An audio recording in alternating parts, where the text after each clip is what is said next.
So Andreas has an amazing background and a wonderful story, a personal story, and I want to start with that. Just because sometimes you think this is this wonderful, person at the university, he's so educated and smart, and that's true, but he's also a person like you and me, and he has a past. And so when he was younger, you had a unique role as a Swiss Guard. You want to talk about that? How did you find your way there? Twists and turns for all the wrong reasons. I come from Switzerland. Has anybody been to Switzerland? Yeah, nice. Small country, and we have a military militia. Everybody goes. That was the first thing I was really good at in my life. I grew up in a small village, 400 people. And the first thing, I was not good at school. The first thing I succeeded at was the military, and I heard that I could become a bodyguard. And I thought that is the coolest thing to do. And so I signed up, and then I learned I would have to protect the Pope. And I thought, like, boop, I don't have anything against the Pope, so I did that. And I didn't really have a faith, or I'm culturally Catholic or so. And I joined, and I ended up going through. The trick is that I went through a recruit school that was, as soon as the door closed, the Swiss Guards is a foreign legion. You sign up almost like with blood. You're there for 2 years. You're not going anywhere. Yeah. As soon as the doors closed, I was like, this was much harder than I thought. It's an elite unit, right? And I wanted to leave right away, and I was totally distressed about having made a huge mistake. And I met John Paul II in that setting, because when you protect somebody, you're next to them all the time. And he noticed my being distraught and started to tell me that he looked forward to work with me, and that he thought highly of me, and that he would start to pray for me. And I consider that to be the pivotal point in my life, because having met him changed me inside out. I mean, it changed my whole trajectory. And through him then, and that's one of the core parts of my life, he introduced me to Jesus Christ, and I started to become a practicing Christian, a practicing Catholic. And I served him for 2 years in the Vatican. Well, there you go. Now, how many people would have thought that Andreas, with the background that you may have read, would have been in that situation? And if you're going to have somebody who talks to you about faith and leads you to the Lord, I'm thinking the Pope's probably pretty good. He did all right. Did he do all right? Yeah, he did all right. And I don't know, maybe ask Father Sirico how he did it. Maybe you can give him some pointers. There's a few other pastors here that can go that way. But I think it's important for everybody to kind of have that background, because it sparked in you that the next thing for you. You wrote a book called The Pope and the CEO. You went from there. We're talking about your educational work right now, but you went into business. Yeah, so what I have to say about being a bodyguard, the cool thing is, well, you see everything. I was then there with Reagan. I was there in the late 80s, right at the end of, the height of the Cold War. And so I was there when Reagan was there. Can you imagine? I was there in the room when Reagan and John Paul met, or not in that room, but outside of that room, when, like 2 days before he said, Mr. Gorbachev, tear down this wall. I was there. There's pictures, and it's just an incredible time. And one of the benefits, before you think differently, it's not like John Paul was my best friend and I sat and had beer with him all the time, although I did once. So, but I heard everything he said all day. Like, you're there, you might as well listen, and he profoundly shaped my understanding of the world and my view of the world. And you will see later on in our discussion, he shaped the way I saw human anthropology, who we are, a bit what like Father Sirico talked about, and then what my life was all about and who I am. And that then propelled me to go and study. Right when I started college, some of these kids who were from MIT said, hey, we have this company, and this was 1989, right? We have this company and we do software and everything. I'm like, I've never even used a computer in my life. I'm a military guy, and it's never used a computer. And they're like, well, we have all these foreigners call. Why don't you come join us and deal with all of the foreigners? Early on, I was like number 45 or something like that in the company. That's the company who brought the internet to the PC. That was called FTP software. It took off like a rocket. And I still go to college, and I go to work early in the morning and work in the evening, and they're like, well, we can't pay you. We give you some shares, which meant nothing to me. And then I graduated in 1993, and we go public in 1993. And then that was very good. Then it meant something to you. Then it's... Yeah. And that's the day I learned what options mean. But then something changed. We used to call FTP, it means file transfer protocol, but we used to call it fund that pays. Because we all, I got in there through my talent, and we'll talk about this a little later, but we were so literally complementary with each other, meaning that we completed, we covered for each other's weaknesses, or we magnified each other's strengths as a team. And as soon as we went public and the analysts showed up and everything, this all went out the window, and it wasn't fund that pays anymore. And I'm like, I'm not going to do that. And I left. And I met a couple, Jim and Janet Baker, who said, hey, can you help us do what you did with FTP? And they were the inventors of speech recognition. And this is again in Boston, again with MIT. And that was called Dragon Systems, and anybody uses any speech recognition, that's what this is. And I joined them in 95, I think, and then by 2000, it was, again, as a rocket ship. Like, you invent speech recognition, that thing just, I always say it's like the furniture shakes, it's but with this kind of growth. We sold the company in 2000 for $600 million. And I owned a chunk of this. And this is like, I just want to put this in as a context and so my girlfriend, my wife, is like, now let's just quit, because, we had nothing coming from Italy, and now we lived the American dream and everything, and let's just go to Vermont and have some goats or something. That's always her dream, right? Doesn't your wife have that dream? So we go. And I'm like, no, this, you don't understand. This is going to get much, much bigger and much better. And so I stay, it's all in with this company that we sold to. And 3 months later, it turned out that this company was fraudulent. And $600 million go from 1 second to the next to zero. It's a lot more than 600 because they collapsed and they were taken off NASDAQ and all that. It was a Belgian company. And that's, people always say, what do you do when you lose that kind of money? I didn't lose $600 million, but I lost a lot of money. Well, first you go in the fetal position under your desk, right? No, grace of God. So I started to say, is this true? But this is what people say about capitalism, that these are greedy bastards, and they're cheating and they're lying and everything. And is that true? Can I be a Christian capitalist? That's what I asked myself. Because look, at the end of the day, God is good. I wasn't like losing my shirt here, okay? Like, I was still well. And I decided two things. I was too old thinking to go back to school, because I actually don't have an MBA, guys. And I don't have a doctorate. I'm not an academic, right? But what I decided is, let me go I need to find a way of understanding, because I did this right out of college, maybe there's some things in business that I don't understand. And so I joined the Harvard Business School consulting firm called Monitor Group. And I led their, what they call country competitiveness division. And I spun that out of Monitor.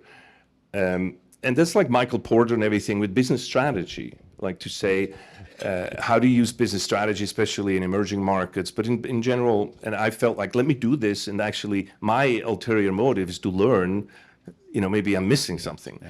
And on the other hand, what I did is I needed to go back into my Bible and into my church to say, I need to know if I can be a Christian capitalist or not. Because if this is not reconciled with my Christianity, I can't do it. Yeah. And that's why I started to study. I didn't want to study theology. I wanted to study ministry, because I want to bring Christ into my business, into my daily work. So I studied ministry. That's my master's degree. And the synthesis of these years of running this strategy company, doing my master's degree, and thinking about what happened is a book that I wrote. Well, I wrote basically a letter to myself saying what I learned. Of course, John Paul kept coming back with these ideas, and he was still alive. And I wrote these 10 things that I learned, and the conclusion is I can be a Christian capitalist, depending on what you mean by capitalism, but I can do that. And people loved my list so much so that eventually it turned into a book, and that's the book, The Pope and the CEO, that you referred to. That's right. So Good. long story. Well, thank you for sharing that. And I think it's important, and I wanted to go through that because, as we come at this, there's a lot of things that come together. Right, there's a lot of different pieces that come together. So we're all from a lot of different backgrounds, and certainly the faith community.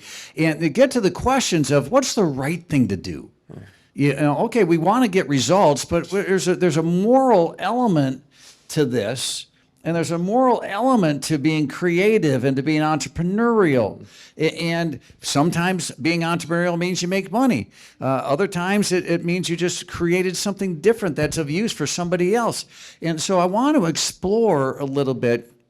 And I think, Andreas is wonderfully, uniquely positioned to have had these different experiences and then to be able to study it. So talk about the humanity or maybe the faith-based element of entrepreneurship. And you wrote another book that we'll get to in a little while that talks about entrepreneurship, principled entrepreneurship, but talk a little bit just about from a humanity perspective. So I just share with you my view. Father Sirico touched on this a bit. It's the basic Christian view, I think, of work. So business entrepreneurship, it's work, okay? And have you ever thought of the fact that we're the only animal that can work? Like, and I'm not talking about getting ants out of a hole with a stick or something like that. I'm talking about antibiotics or speech recognition or something like that. Only we can do that. Why? Why don't animals invent? Because we are, if you read Genesis, we are the crowning of creation. That at the end, God said, let's do somebody in our image and likeness. But God doesn't exactly look like this. We're actually made just like the animals with the same clay and everything. But at the end, God, who created all of this, breathed the creator spirit into us humans and gave us the stewardship mandate. And that the stewardship mandate doesn't just mean go and water the plants. It means continue creation, and we call that work. So we have this gift to participate with God, to make something out of nothing. Just like God, like we participate with God in this grace that we have. And we call that work. So this is sort of an anthropological question, right? So first of all, we need to understand that that is what work is. And like God, we have the free will, that we have a choice when we work to imitate God. What does God do every evening in Genesis? That's good. Good job. Good day. It was good. Can you do that at the end of your day to say, good job? Did you create goods that are truly good? Did you provide services that truly serve? Because if you did, you just imitated God all day long, because that's what God did. But you have a choice. But you can also do that. Not do that. That's like when Pope Francis used to say what people were offended by, like an economy that kills. There can be an economy that kills because of human misuse of human freedom. But when we, and I think all of us intentionally want to be imitating God like this, well, what happens when you imitate somebody? If you imitate God all day long, what happens to you? You become a saint, a holy, like all of you. That's the primary objective of work, is to imitate God through your work, to become like God, right? To rise above humanity, in a sense, to above your soul, animal nature, into all that humans can be, right? And that's the core aspect of work. And therefore, that's the first thing. But I want to say just something about profit right away. Did you ever think or notice that God never made anything that isn't profitable. There's not a plant, not a stone, not a universe. Everything. Love is abundant. Love as a law grows. There's always extra.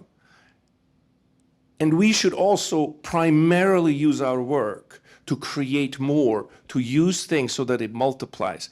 There is a place for charity, and we can talk about that, but primarily our daily work should be to participate in God's creativity to create surplus, in a sense, to make more out of less.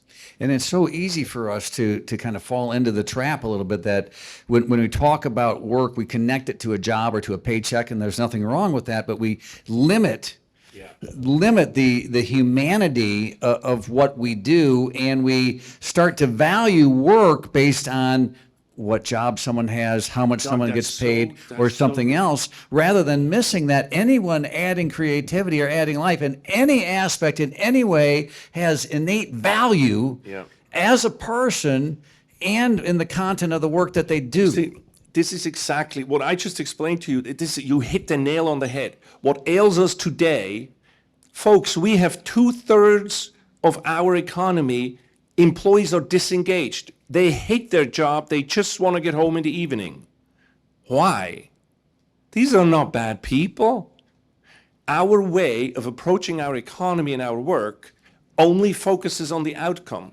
Just very briefly, you can look, there's two extremes of how we approach business, work, two sides of how we approach work. One is sort of the boiler room, the caricature of Friedman, profit is good, greed is good, just go for it. Was it Gordon Gekko, Wall Street? What was the movie? Yeah. It's just the thing. I feel for the guy who did. The last time I saw the guy who ran the other company that when we blew up, and I honestly tell you, I love this man and I pray for him. He said, Andreas, nothing personal, it's just business. The last time I saw him after this thing blew up, he needs a conversion. Like, he doesn't know, right? Everything's personal. There's no such thing that is not personal. Everything is personal. So the one side is this greed is good. The other side is then, you could call it CSR, whatever you want to call it. It's this side of saying, okay, you can do business, but then you have to give back.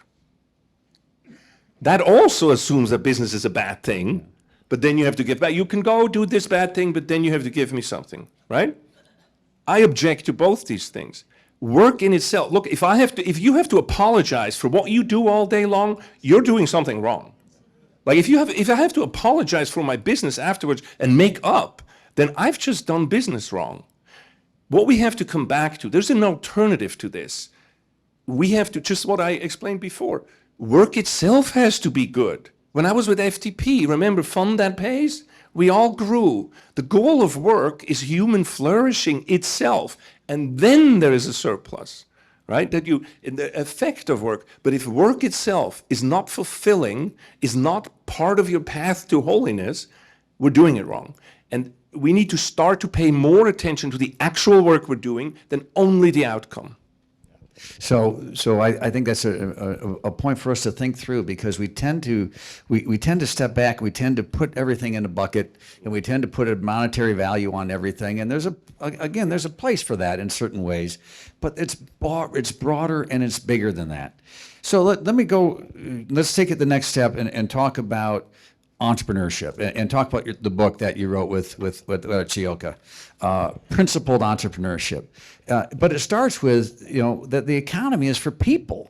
And it starts with this idea that the work we do really is for us as people before it's for us as income earners or anything along those lines. So I wrote this book because I was very privileged to sit with a man who's a friend of both of ours, Art Chioka. In his last 2 years of his life, this is a man who has had one of the greatest careers in business, in my opinion, in the brick and mortar world. Yes. And he was sort of sharing with me his insights before he dies, and that's a very sensitive moment because he has no, he can speak the truth of what he actually thinks, which was a great privilege for me. And so we talked about this, and we came up with these 5 pillars of principled entrepreneurship. And I'm a mental models guy. So different consulting firms have different kind of approaches. So McKinsey is like makes charts out of everything and stuff, but Monitor does mental models. So I'm a big mental models person. And so all of these 5 pillars are mental models. This is my influence, and then I negotiate with art. Well, and can I stop there for a second before you go? But think about that. It's how we think. Yeah. It's our paradigm. It's how we view the world. And I think the subject that we're trying to get to here is to challenge how we think, because what we think is certainly something that's come from our experiences. But we haven't experienced everything in the world. We haven't seen everything in the world. There's more to know. There's more to learn. And so when you talk about mental models, sometimes if we stay stuck in a mental model, we can limit ourselves. And then limit the range of options that we have to add value. And we don't even question our mental models. Yeah. We think, people say, "Oh, I have no faith," or "I don't believe." You believe plenty. You're just not aware of it. Like, examine your beliefs. The first belief we need to understand is that the economy exists for people, not people for the economy. I know it sounds simple, but if you actually go into companies, when they say, "Oh, this is for the firm," that just drives me right away through the roof. There's no firm. There's just you and me. It's like if you've been in an industry for a long time, it's like musical chairs. We know everybody. We just go to different companies at different times. Like the tech industry, everybody knows everybody, right? So this idea of the economy is for people, it gives you the idea of what to pay attention to first. The primary objective is to create jobs that have high and rising wages and that create a bond between people in a very simple way. So I teach business at the university, and I teach 230. I think this room is 230 freshmen right now in our school, and I think the weirdest thing. So I'm not an academic, but they asked me to help them build the business school there, and my first action at that business school is to say, I think it's the weirdest thing. Did you ever know that business school is the only thing you can study and graduate in without ever doing it? Would you go to a doctor and say, well, you're my first patient, right? And it's like, but I've studied it. Yeah. And we do this in business, and so I say, no. If you come to study with me, we're going to start a business. And so next week, we start 230 businesses with every freshman at the university, at the business school, starts a business. This is not difficult, and here's how I explain it. Because again, we're going too far, too fast, too complicated. Business is a very simple thing. The core question of business is, how may I help you? How may I? Don't you understand? How may your company is a how may I help you company. So start with saying, how may I help you? Then first you have to know and that's the first step I go through with the students. You are made in the image and likeness of God. You're unique. If you don't live up to your potential in the world, in the history of humanity, nobody will ever be able to do it. You have specific talents. I always use my size. I'm 6'9", pretty big guy. I'm distinct from other people, but we are inside as distinct. And I didn't do anything for my size, right? God just gave it to me. I say, there's inside talents you all have that you were just given. These are gifts. This is why we call it talents. Now, know your talents and then say, how can I create value for this other person with my talents? This is the deeply Christian part. Now I become other-directed, and I say, hey, I have this ability, like these people who make this great jazz music over there, that they can now say, well, how am I going to play for you to make you happy with this? That it actually ends up, I create more value for you than it costs me to provide it. And when I'm doing that, I create new money. We call it profit. I don't like the term. It's been used up, but I call it new. It is new money, right? That you're creating on top of it, and that's the surplus. That through this loving action of creating value for you, I can actually create new money and make me and you better off. This is why I think it's such a deeply Christian activity. If we put the human persons, me and you, in the center, and that's what I mean. That the economy is about the person, not the person for the economy. And there's so many times when in the business situation where there's a discussion, a win-lose relationship. You're against the competitor, right? You Yeah. got to compete with them, or there's Yeah. somebody who's competing for your job and you've got to compete with them, or there's somebody who's trying to, raise money from the same donor that you're trying to raise money from, and you're trying to do that. And we get all stuck in this mentality that there's not enough. And I would love to encourage us to think there's plenty. Oh, yeah. Now there's on the other side, I would say there's always financial resources around, but they're trying to find the good ideas, the creative ideas, the amazing people that are thinking of something new and different and are doing exactly what Andreas is talking about. Say, how can I create more value in the marketplace? How can I create for something? How can I walk with somebody a little bit better? How can I help them achieve something more?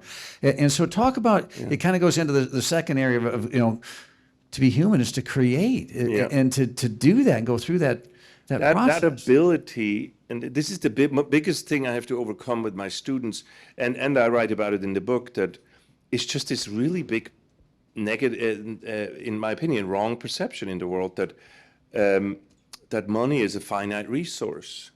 Because if it's a finite resource, you have to think about, if it's a finite resource, you have to redistribute it. Otherwise, there's no way to deal with this. But what I just explained to you by how we call it even making money. If I create value for you, and it's more valuable to you than for me, create it, you literally make new money. They literally have to print more money. So money, in a sense, is the one resource we have. As much as we do business with each other, we have that resource. That's why I'm saying that in this, if you create goods that are truly good, if you provide services that are truly serve, you imitate God and you, in a way, expand his abundance by creating more and more. And money, by the way, is just transfer value because you can do all kinds of things with it. And I think that creativity is not only producing the money, it also produces me flourishing and you flourishing. Now, something about this creativity that I want to bring out as well is that I think business has three objectives, and these are concurrent objectives. And so the first objective of business, of work, is to be creative like God is creative. And we can say it in a secular way. I'm saying creative in a way that is the positive for humanity, right? That you're not destructive, right? Creative, positive, creative. The second thing is because this, by humans being creative, they become fully human. Imagine the time when you felt fully alive is not when you did something the easiest thing in life, but it's when you did the difficult thing that made you more who you are, like to actually achieve lean into your talent, reach your potential. If that's so good for you, you owe it to your neighbor to want the same for them. And so you should create teams at work to find others who have talents that complement. It's very easy for me. I'm a thinker, a doer. I rally people. I can explain things. These are all my talents that God gave me. I just have it, but then I have some non-talents. Like, don't give me accounting, don't give me details.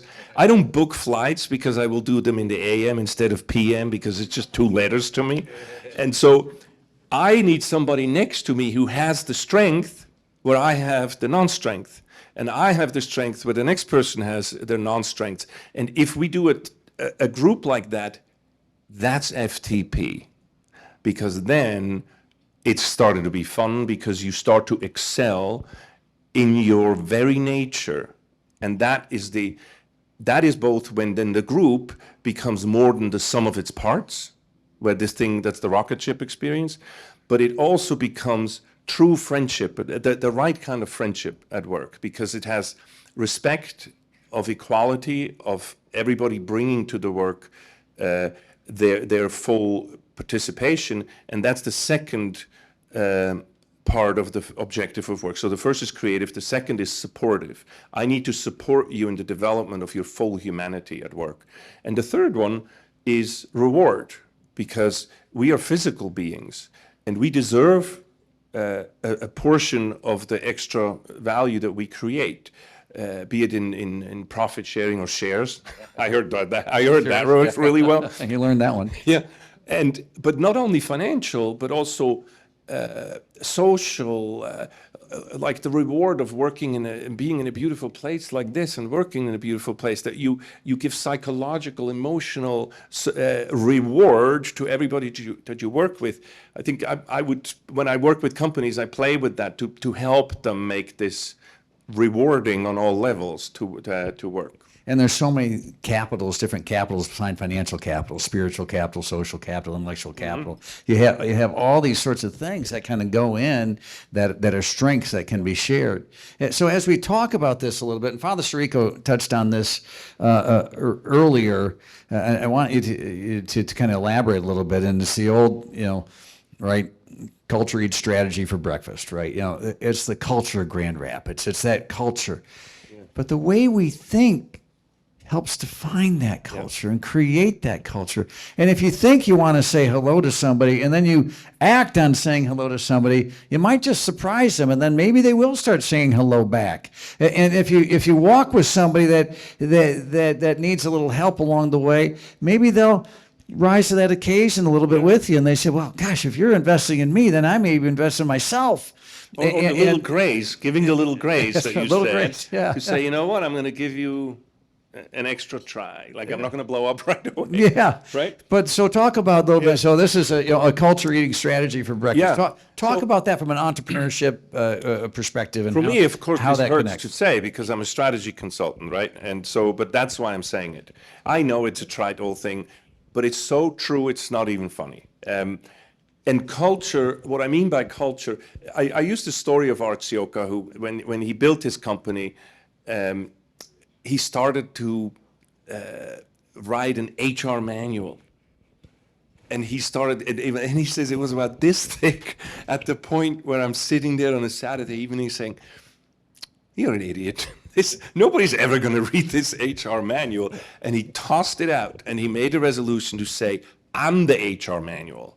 And so he started to walk around the floor. I mean, it was a winery. So he walked around in the vineyard and the floor, and he went on trips to all the office and the sales people and everything, and said, I am the embodiment of the HR policy, and we won't have posters up, and we won't have binders where people have to learn. And he said, the way I'm treating people is how they're going to imitate me, and that is exactly what culture is. So in whatever sphere that you have, look, we know this with our parents. It's not what you say, it's what you do. We're watching. Well, somebody's watching you.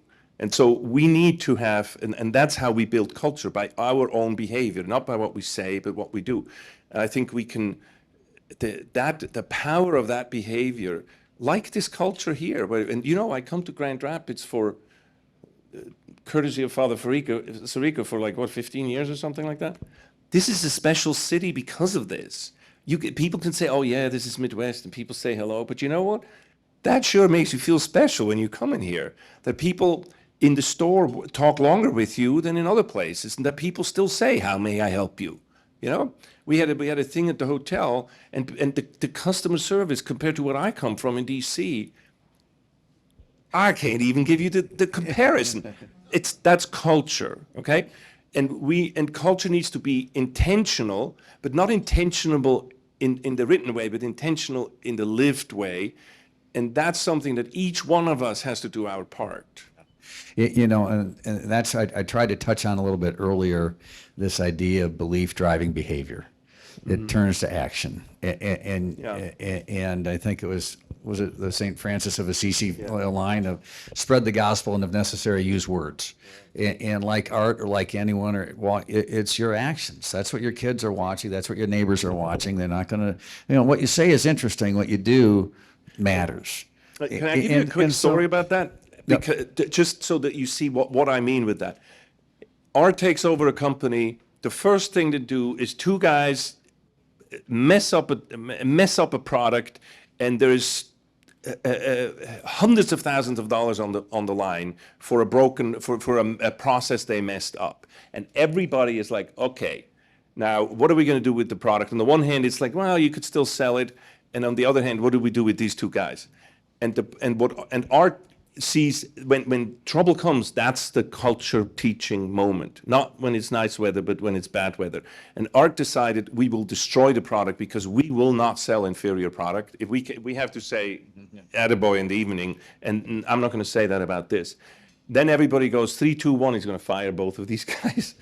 What he did, everybody there watching him, and he goes up to them and said, "What happened? Do you know what happened?" And they're like, "Yes," and this and that. And he says, "Look, what I'm going to do is I'm not firing you because you're the two who were there when it happened. I'll give you 3 months. Can you work on the next 3 months to make sure this never happened again? And come up with the process and then tell us all about it. And then we're all going to participate in this." Once he did these two things, the productivity of the whole place went through the roof because, and that's part of the culture, and I want to double click on that, part of that culture that art lived so beautifully. In our culture where we only look at the outcome, you see the person messing up as a problem. But you know what? Human persons cannot be a problem. Humans are the solution. And when we manage and when we treat people in our work in a way that we say, well, Joe screwed up again, and you know, we say this person is a problem or that is a problem. Art always felt like, no, a human person cannot be a problem. They're the solution. These guys are people with latent potential because they're going to figure it out. And they actually did figure it out, and he was able to patent the solution. And then he had something over his competitors that they didn't have. And the culture of, again, putting the person in the center is a very important thing. And just to kind of try to build on that a little bit. So your example, we're talking about art and what art did. But what about those two workers? Yeah. They created the culture too by what they did. How did they respond? What did they do after that? How did they dedicate themselves? How do they put themselves forward? And the point is that culture is made not just by one person and one example, it's made by all of us in all of our examples every day. That's what matters. And you can't take a day off because you do want to pat yourself on the end of the day and say, what did I do today? How did I add value today? But it's not just what somebody else does. It's not just what the boss does, or it's not just what the mayor does, or it's not just what a business leader does, or what the pastor does, or what it's each person seeing value in themselves and then adding that value or being willing to add that value. So it's creating that environment where more and more people want to do that. We live in a culture that loves to abdicate responsibility. Pass the buck, right? Nobody wants to live up to say, okay, I'm the one who's going to take it. This is what you have for this. I commend the city for, over the years coming here, and in other cities, you sort of have urban flight and trouble in the inner cities and everything. And here, much to my surprise, it was the inverse. People ran into the city to help, to rescue it and say, no, we're not leaving the city like this. And you did all these renovations and everything. I commend you for that. Many times people, the larger the city, the larger the company gets, start to hide, and this is what we do. We pass it up. We pass the buck. We say, oh, the government needs to do this. Oh, the big company needs to do this. The boss needs to do this. And we forget the power as no matter how small of a job you're doing in a company, you're that link. And in any machine, if that link breaks, or if that link changes in its behavior, it's system dynamic. You can change the entire system from any position in a company by the change of your behavior. And everyone has value to add. We all have different roles, all different spots on the team, but we have value. So talk a little bit about the next step. You talk about giving people that agency, that understanding that they have potential, that they have opportunity to give wherever they come from. They all have value. Everyone is created and has value.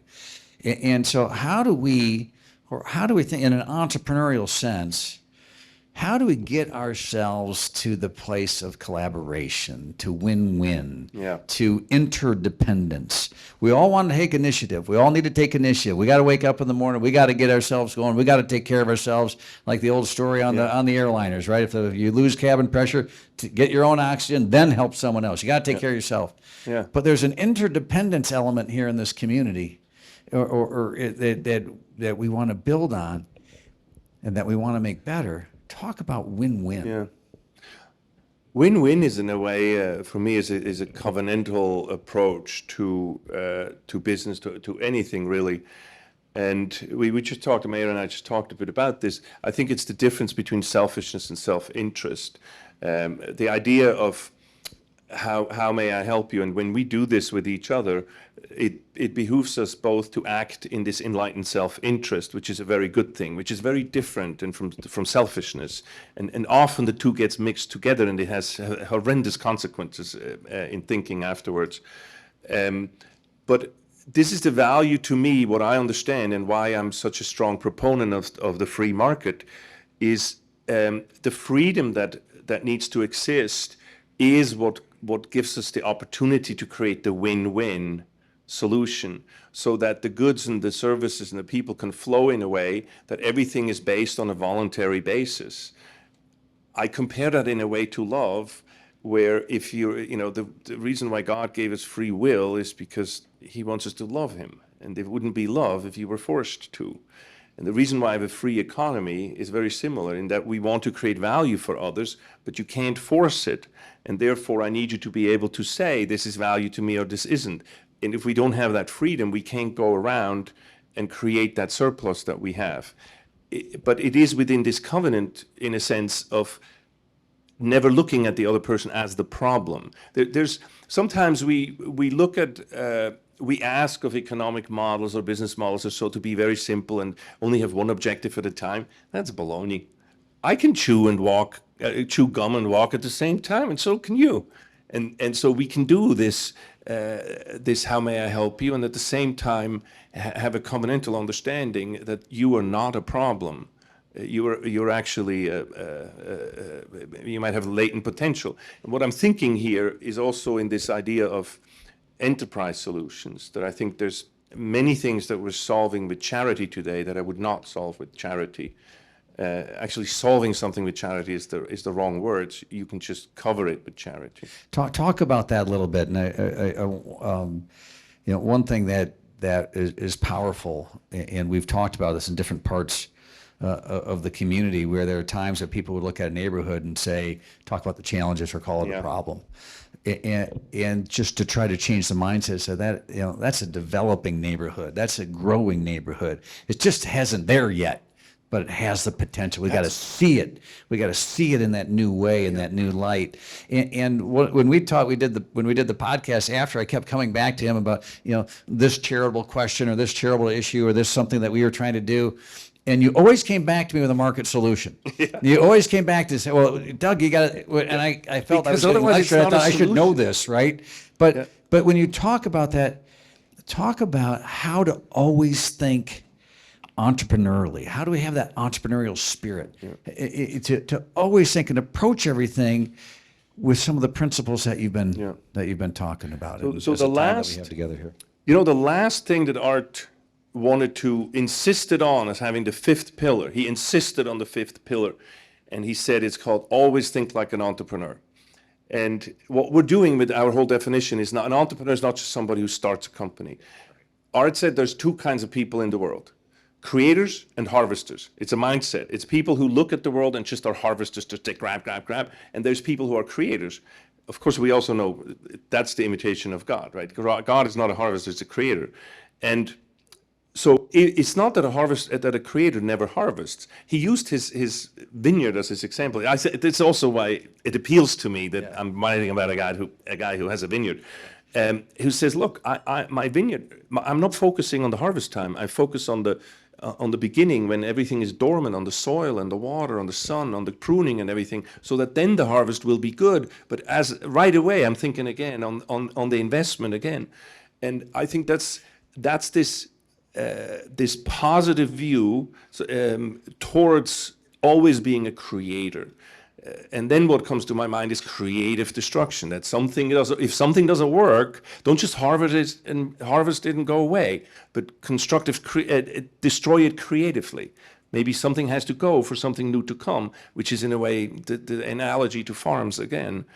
And what he talks about there is our view of charity versus market-based, or let me call it enterprise solutions, is that I have nothing against charity. I developed this idea, and actually, another book that I wrote. I've done a lot of enterprise solutions work in Africa with this, with Monitor, like with OTF Group that I was in, not just in Africa, all over emerging markets. We can talk about that, although we won't have time, do we? We won't have time. No, unfortunately. But one of the things that I want you to understand is this, and this is the 400, the graduate level course I teach is enterprise solutions, the art of principle. When you really do the art of principled entrepreneurship. I do this with my wife. She's an artist, and she helps the visualization of the problem flywheel, and then you solve it in the market-based as we would a business, as I would develop a product, and to show that.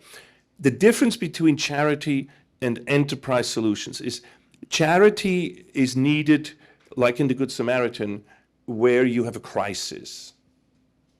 A crisis, by definition, is a time-measured problem. It's a hurricane, it's the earthquake in Afghanistan right now. It's something that happens, and it has a beginning, and it has an end. And the end is not 50 years from now. That's a crisis. A crisis is short. Anything that isn't a crisis, if you're using charity to try to solve it, which you want, you're going to start to hurt more than help, because you're breeding dependency, mediocrity, waste of resources and things like that, and you're putting incentives into a system where you're hurting human dignity because the goal is no longer human excellence. You know, the church teaches that there is a right to work. Why? Not because specifically the outcome of work, but because work, even non-paid work, is how we imitate God. I mean, there's other ways we do this as well. But work, I once didn't have a job for 2 years. I can tell you, this is the most painful experience you can go through when you lose that identity.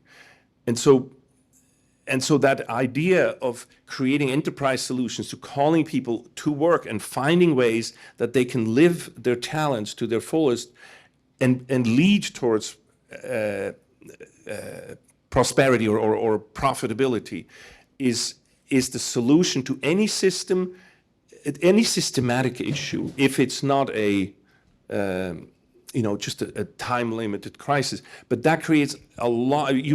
This requires us to have great amounts of ideation and vision and creativity, and that's where we need to be creators and never harvesters. Yeah.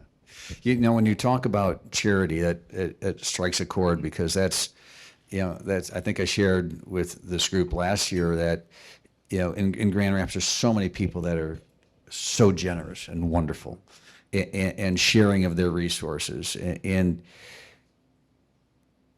willing to, desiring to be helpful. But sometimes there's a recognition that if you do it the wrong way, you're not helpful. That you might be sharing something, but it's not helpful. And so that was a conversation that Maria and I had, and I would say, we're hoping for something, a different outcome that's better for more people, but we're doing something that isn't bad. Yeah. It's wonderful. It's helping, but it's something just not clicking. And I think that's the whole point. Maybe I'd ask you to close with that thought, maybe to take away that we have the capacity to think differently, not to stop being generous, not to stop being charitable, not to go away from that in any way, shape, or form, but to say, how do we do that better together? It's not just something that an individual does, although it's an individual decision, but we're in a culture, we're in a community, we're in fellowship and togetherness with one another. So how do we think about that differently so we can have a better impact, on a positive impact on somebody's life? Maybe take that and then I don't have full answers, but I give you some of my ideas. Yeah. Define the problem differently. If we look at poverty as an issue of money, then we keep making the same mistake of the fixed pie, which is clearly not true. One of the smartest things economically that I ever heard John Paul say when I was there is, he says, stop measuring poverty by money, a person by money, because that's demeaning. And they said, well, how would you then define it? And he says, well, if you're defining it with money, you're begging the solution, like a foregone solution. But you have to define the problem based on the actual issue. And poverty, he says, has nothing to do with how much money you have. Poverty is the state of being excluded from networks of productivity and exchange. So being poor is to be excluded from networks of productivity and exchange. What does that mean? That you can't apply your talents to say, how may I help you, and actually create the money, right? To create the value. So when we do philanthropy or charity, if we can bring it in a way that it leads towards this new understanding of what poverty really is, and to help people give access to networks. And you see, the beauty of these networks of productivity and exchange is it could be anything, right? It's not a foregone conclusion, and that brings in our creativity. And so I encourage you, on the one hand, to be, of course, with the gifts that God has given you financially, to be generous, but don't stop there. We need to bring our whole person and bring our work and our actions into the inner city to help bring prosperity to the city. And recognize that when we're talking about that, we're talking about our city, it's not just one neighborhood in our city. We did our heat map of the whole county. There's rural neighborhoods, there's inner city neighborhoods, there's urban neighborhoods. Poverty is not. It's not localized in one And it's so spot. many different. And when you think about it in that sense, if you're disconnected, you could be disconnected in a big city, and you could be disconnected out in a rural area. Poverty. How do we connect? Just one other thing I want to say is that, look, I'm from Europe. I love America. You know, my whole experience here, and then I did a lot of work in emerging markets. And then I came to Washington, D.C., and I've seen poverty like I haven't seen before. In my class, I bring in Catholic charities and local places to say, let me help with enterprise solutions, and we try to find. I'm telling you, I want to end on a high note afterwards, okay? I'm telling you. Bring us home. Solving poverty in the United States is much harder than solving poverty in any other market that I've seen, because some of the incentives are so misaligned. The cliff of services. If I give somebody in a slum in Kenya a job, they're done. They're out. That doesn't work in Washington, D.C. That doesn't work here. There's a cliff of services. There is a lot of misaligned incentives where we need to work together as a community to really have that. And this is what I love, this, to have a covenantal relationship with these people who are experiencing poverty. They're not poor. They're experiencing poverty, to unleash their potential. And I think that's a tall mountain to climb, but with places like what Grand Rapids here, you can be a beacon, like a shining light, to cities like DC of how to do that. Andreas, thank you for sharing your wisdom with us. Thank you for sharing your story with us. Thank you for challenging us